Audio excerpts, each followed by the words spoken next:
안녕하세요. 이혼하거나 고쳐 살거나 쥐쌤입니다. 오늘은 나르시시스트 남편과의 결혼 생활에 대해서 이야기해보려고 합니다. 구독과 좋아요 눌러주세요. 제가 외도 상담, 이혼 상담을 하다 보면 아내분들이 많이 와서 이제 얘기를 하시는데 남편에 대해서 이런 평가를 하십니다. 남편은 정말 보통 사람이 아니고 나와는 너무 다르고 특히 내가 원하는 거 뭐 이런 거를 무조건 반대부터 한다. 내가 하고 싶은 거를 하도록 놔두지도 않고 나를 정말 편하게 놔두지도 않을 뿐더러 나를 그냥 동등한 인격체 사람으로 대우해주지도 않는 것 같다. 내가 뭘 해도 남편은 마음에 안 들어 하고 내가 어떻게 하더라도 남편 마음에 들 수가 없다. 그래서 처음에는 왜 저 사람은 나를 있는 그대로 사랑하지 않을까? 저 사람이 나를 사랑하는 거 맞을까? 왜 항상 나에 대해서 저렇게 오해하고 잘못 생각할까? 이렇게 생각을 했었다. 그리고 결혼 생활 내내 남편한테 맞추려고 노력을 했지만 노력하면 노력할수록 더 그 사람의 틀에 갇히는 느낌이다. 그 사람은 항상 나를 부족하고 허점투성이라고 타박하고 완벽하라고 막 이렇게 강요하기 때문에 정말 결혼생활 내내 힘들었다. 자기 자식도 모르고 진짜 지밖에 모르는 사람이다. 이런 얘기를 많이 하십니다. 그래서 이런 사람들 이제 얘기를 들어보면은 이분 남편이 나르시시스트다 이런 생각이 이제 들어요.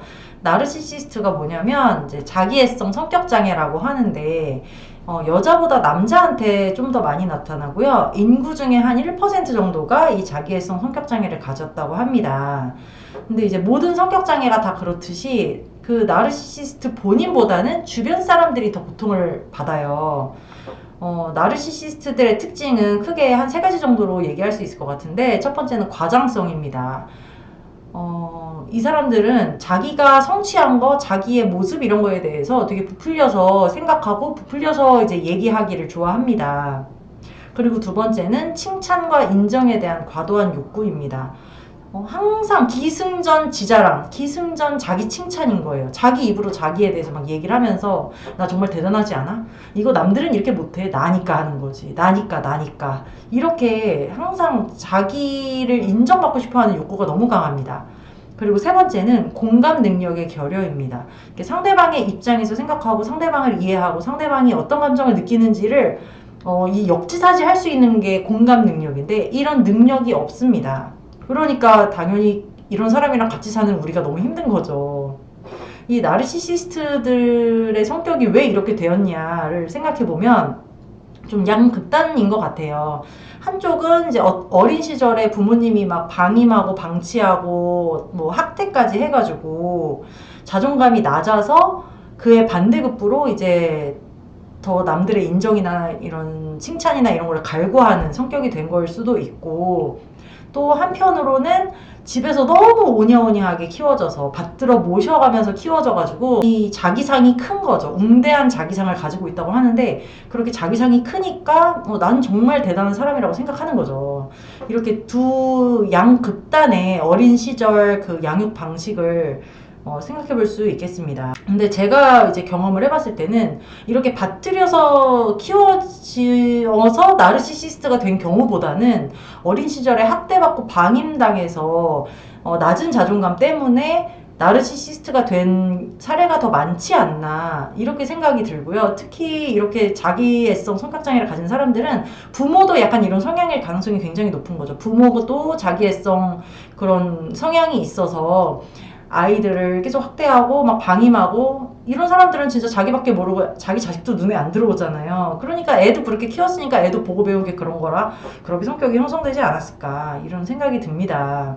그래서 이런 사람들은 정서적으로 굉장히 취약하기 때문에 반대로 자기가 다른 사람의 도움이 필요하다는 것을 받아들이지 못해요. 사람이 관계를 맺으려고 보면 내 단점도 좀 인정하면서 좀 오픈하고 서로 그런 점을 좀 이렇게 메이크업을 하면서 관계를 맺어가는 건데 이런 게 안 되니까 친밀감 형성하는데 굉장히 어려움이 있다.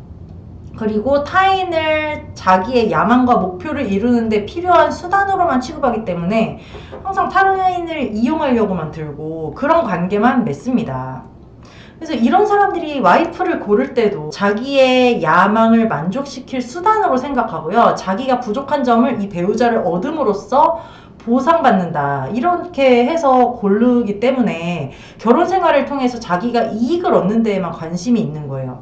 자기를 뒷받침해줄 취약한 사람을 골라서 착취합니다. 그러니까 자기가 가진 불안이나 자격지심이나 그런 거를 결혼 상대를 통해서 만족시키려고 하는 거죠. 그래서 이렇게 보면은 이 나르시시스트들의 아내는 되게 또 순수하고 사회생활이나 이성관계 경험이 적었다. 그래서 내가 남자 본 눈이 없었다. 이렇게 얘기를 많이 하시고요. 또 이런 나르시시스트들이 고른 아내들은 또 화목한 가정에서, 행복한 가정에서 잘 자라가지고 또 다른 사람들을 잘 믿고 따르고 결혼 생활에 있어서 어느 정도 헌신할 각오가 되어 있는 그런 여자분들, 그런 분을 또 탁 물더라고요. 근데 이제 연애할 때 우리가 왜 몰랐냐면 그건 우리 잘못이 아닌 거예요. 왜냐면 연애할 때는 우리가 한 뭐 6개월, 1년 이렇게 연애를 하고 결혼을 하는데, 이 나르시시스트들이랑 결혼하신 분들 얘기를 들어보면요, 너무 나한테 잘해주고 나를 따라다녀서 한 6개월 만에 결혼했다, 이렇게 얘기를 많이 하시거든요. 그러니까 한 6개월 동안은 자기 본 모습 얼마든지 숨길 수 있는 거예요. 연기할 수 있는 거예요. 그러니까 자기한테 매력적인 이 먹잇감, 이 아내를 쟁취하기 위해서 배려심 깊은 척, 공감하는 척, 사려 깊은 척, 사랑하는 척 연기를 했기 때문에 우리가 속았던 거죠. 그래서 이 사람들은 자존감이 낮기 때문에 자기의 능력이나 성공을 막 과장해요. 그리고 타인한테 끊임없는 찬사를 바랍니다. 사실은 자기가 이 속에서는 자존감이 너무 낮아. 자기가 쓸데없는 인간이라고 생각해. 그런 거짓된 내면을 또 가족에게조차 숨깁니다.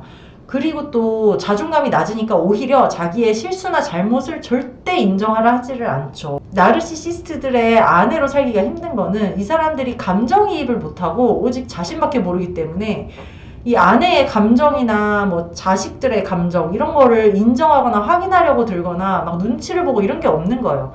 그냥 자기밖에 모르는 거야. 내 잘못을 받아들이는 거, 그리고 타인의 그 욕구나 권리를 인정하는 거, 진실하게 내가 털어놓고 소통하는 거가, 그게 또 자기 낮은 자존감을 자극해서 견딜 수 없게 만들기 때문에 절대 그런 것을 하지 않는다. 제가 이제 치명적 결함이라는 책에서, 제가 참 좋아하는 책인데요, 그게 이제 성격장애 환자들을 치료한 그 기록을 책으로 이제 낸 것인데, 한쪽이 나르시시스트인 부부의 일반적인 패턴에 대해서 이 박사님이 이렇게 써놓으셨더라고요. 나르시시스트와의 결혼 생활 3단계. 첫 번째는 결혼 전 교제 단계에 이런 특징이 있다고 합니다. 배우자가 될 사람에 대한 배려와 관심이 넘친다. 배우자가 될 사람을 이상화한다. 독특하고 매력적인 방식으로 자신이 이룬 성취에 대해서 과장하고 거짓말을 한다. 결혼할 사람의 가족이나 친한 친구들에게 잘 보이기 위해 지나칠 정도로 노력한다. 그리고 두 번째, 결혼 생활에서는 점점 배우자와 그 가족을 비하하고 비판적으로 대하기 시작한다. 자녀나 타인의 관심을 끌고 그들로부터 존경받기 위해 배우자와 경쟁하기 시작한다. 배우자가 자신의 의견과 다른 내용들을 이야기하거나 독자적으로 결정하려고 하면 분노와 경멸을 통해서 자신이 원하는 대로 조종하려 한다. 중요한 가족에 관한 사항, 특히 돈 문제를 결정할 때 배우자를 조종하기 위해 노력한다. 점점 더 배우자와 정서적으로 멀어진다. 결혼에 대한 책임을 회피하고 공정하고 합리적으로 가정의 일을 부담하는 것을 거부한다. 자신의 아이를 무시하고 오히려 자식을 이용하여 다른 사람으로부터 칭찬이나 인정을 받기를 원한다. 결혼생활 이외의 비밀스럽고 부정직하며 도덕적으로 부적절한 관계를 추구한다. 감정적으로 혹은 신체적으로 배우자를 학대한다. 그리고 세 번째는 파경에 이르는 단계라고 합니다. 배우자가 그들의 과장이나 거짓말을 지적하거나 공격하면 격분하고 학대하기도 한다. 두 사람 사이의 관계나 결혼 생활에서 생기는 모든 문제에 대해 배우자 탓을 하며 비난한다. 거짓말과 사실 왜곡을 통해 배우자와 다른 가족들과의 관계를 갈라놓는다. 배우자와의 관계에서 의존하며 해결해야 할 부분을 가족이나 다른 사람들을 통해서 해결한다. 부부의 자산에 대해 자기가 모든 것을 결정할 수 있다고 주장한다. 부부의 자산을 협박, 강압, 사실 왜곡을 통해 독점하려 한다. 배우자를 괴롭히기 위해 자녀를 이용하고 자녀들을 이용해서 자산을 더 많이 차지하기 위해 이용한다. 이혼이 결정되면 배우자에 대한 분노를 표현하고 자녀에 대해 전혀 관심을 가지지 않는다. 와, 이거 진짜 이거에 공감하시는 분들 정말 많으실 것 같아요. 특히 우리 이거나 보거나를 보시는 분들은 배우자 외도 때문에 구독하시는 분들이 많아서 정말 막 입이 떡 벌어질 정도로 너무 맞는 말이지 않아요? 내 배우자가 정말 나르시시스트구나라는 것을 이거를 보고 알게 되시는 분들이 많으실 것 같아요. 그래서 우리가 어떻게 해야 되느냐. 우리가 그런 우스갯소리가 있잖아요. 정신과 진료를 받아야 될 환자는 정말 병원에는 오지 않고 그 인간들 때문에 피해받은 피해자만 병원에 넘쳐난다. 이런 얘기를 하는데 이런 나르시시스트들도 이거는 정말 고칠 방법이 없어요. 당연히 정신과적 치료를 거부하고요. 뭐 상담 이런 것도 완전히 깔아뭉개고 무시합니다. 내가 무슨 문제가 있어? 나는 멀쩡하고 난 정상이야. 당신이 문제지. 비정상적이고 이상한 너 나가서 치료받아. 너 나가서 상담받아라. 막 이렇게 얘기를 해줘. 그러니까 그 사람들은 자기의 진정한 내면이나 자기 안에 있는 이런 취약성, 문제 이런 거를 낮은 자존감을 대면하고 싶지가 않기 때문에 이렇게 진정성 있는 소통 이런 거를 다 거부하잖아요. 아니 배우자한테도 진정성이 없는데 뭐 정신과 의사나 상담 선생님한테 가가지고 진정성 있게 자기 내면을 다 털어놓을 리가 만무하죠. 그래서 되게 좀 너무 불쌍한 거야. 그래갖고 이 사람을 좀 내가 고쳐주고 싶어. 어루만져주고 싶어. 그래가지고 측은지심을 가지고 이 남편을 막 도와주려고 하는 아내는 결국 남편한테 더 착취당하고 더 종속될 뿐이더라고요. 자기가 문제가 있다는 것조차 인식을 하지 못하니까 우리는 어떻게 해야 되냐면 이 사람을 고칠 생각을 하면 안 됩니다. 이 사람은 그냥 이런 사람인 거고 이 사람으로 인해서 내가 받는 고통을 줄이려고 노력을 해야 되는 건데 어떻게 그 고통을 줄일 수가 있냐. 그 사람들이 우리를 착취하는 수법을 인지하고 그것에서 벗어나는 것이 최소한의 피해를 받는 방법이다.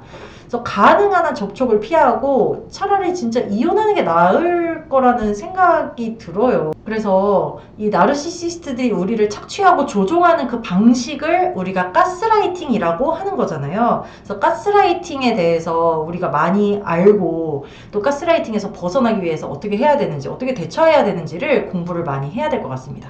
그래서 다음 시간에는 우리를 착취하고 조종하기 위한 나르시시스트 남편이 행하는 가스라이팅 수법과 그것에서 벗어나는 방법에 대해서 다루도록 할게요. 여러분 안녕. 다음 시간에 또 만나요.